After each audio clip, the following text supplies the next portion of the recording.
everyone, thank you and welcome to my channel. Hello if you are new here. I am now in the 2-week wait and I believe I ovulated on Monday, but possibly Tuesday, so it's Friday now. This cycle, I'm actively trying to plan things to help keep me busy so that I'm not obsessing over what the symptoms are and everything related to that. So I mentioned that I have older children. So my oldest daughter, she's local, she's going to college. And then my middle daughter, she is up in the Northwest and she is in the US Navy. And we are going to plan a trip and go up to see her. So that has been keeping me busy because we are not only bringing the dog, we're bringing my toddler and my 2 teenagers.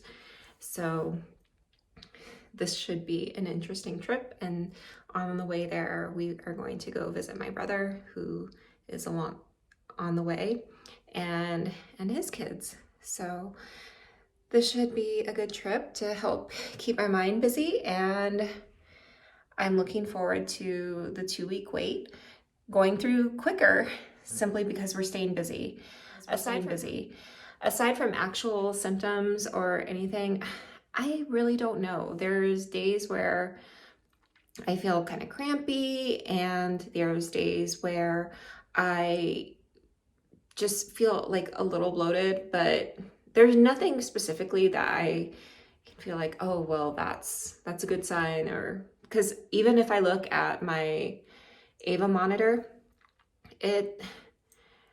as far as the fertility signs, I don't see like an upward trend, which is weird because I'm also taking the progesterone.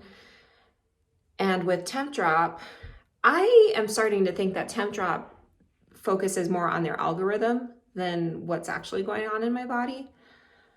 So it's really hard to say because Tempdrop said my temperature went up and Ava said my skin temp went down, and other fertility signals are, I don't know. I'm still learning about the Ava Bracelet. This is my first cycle on the Ava Bracelet. Tempdrop, like I said, I feel like with the way that the algorithm changes on the previous 2 days, that I think it's focusing more on their calculations for what my ovulation date should be than what it is. But I do like it for tracking my temperature without having to wake up every morning, make sure I did not get up in the middle of the night, and that I also, made sure that my thermometer was right next to my bed when I woke up. So, all right. So I'm going to take you guys along on this trip. Hopefully you'll get to see some beautiful scenery along the way. And if I have any symptoms along the way, I will let you guys know.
Hey guys, so we just got to the hotel room, and let's just say it's been quite an eventful time trying to travel with 2 teenagers, a toddler, and a puppy while on 6 to 8 hour drives, and traveling with fertility medications that need to be refrigerated.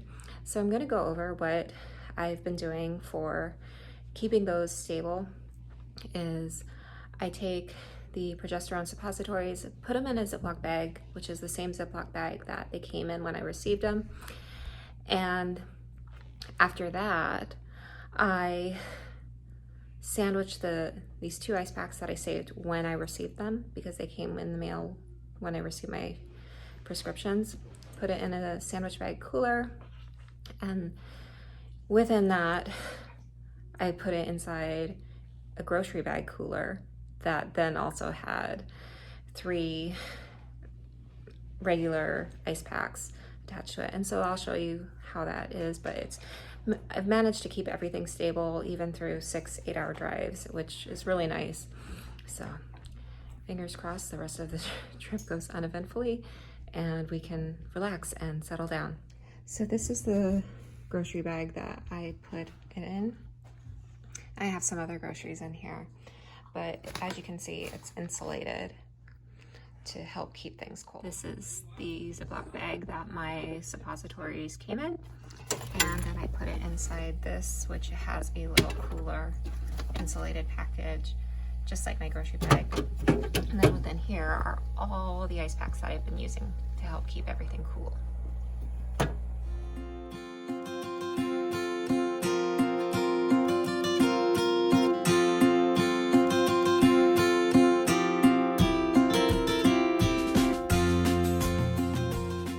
Hey everyone, so we are back home now, and it was quite an eventful trip. We ended up going to stay with my brother and going to go see my daughter, and it felt like a complete whirlwind throughout the whole thing because the trip was only a matter of 4 days. So we had to drive across 3 states and we are exhausted. So I'm really happy that the way that I set aside my progesterone in the ice packs worked, because I didn't have to worry about anything. It held up throughout the 8 6-hour car rides, and I'm just still a little out of breath from trying to unpack and get everything done.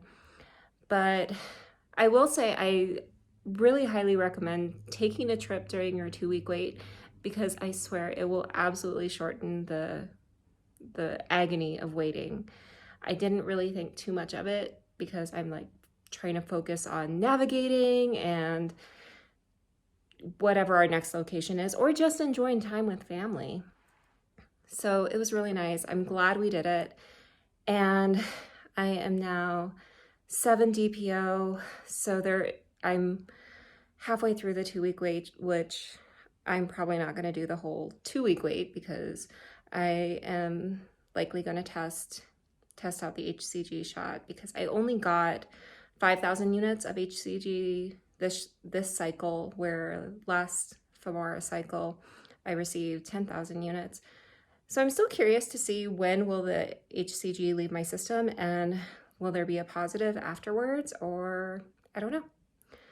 But I may also decide to change my mind at the last minute, because this Sunday is the due date for my daughter that we lost, and I'm not sure how I'm going to feel about the whole process, because by now I was hoping I'd be pregnant, and you know, going over the thoughts, it's like she would have been here by now, and that's hard. And then if I test and I get a negative pregnancy test that same day she would have been due, I don't know if the emotions, I don't know. So we will see. But if you're traveling with fertility medications, I highly recommend the method I suggested. It didn't cost me much of anything. Actually, it didn't cost me anything because everything I already had on hand. I had an insulated grocery bag, I had several ice packs, and I had the ice packs that came with the fertility meds that I received, along with a sandwich cooler that I had on hand anyway. So I will keep you guys posted. Please like this video if you did, and subscribe for future updates. And until next time, bye guys.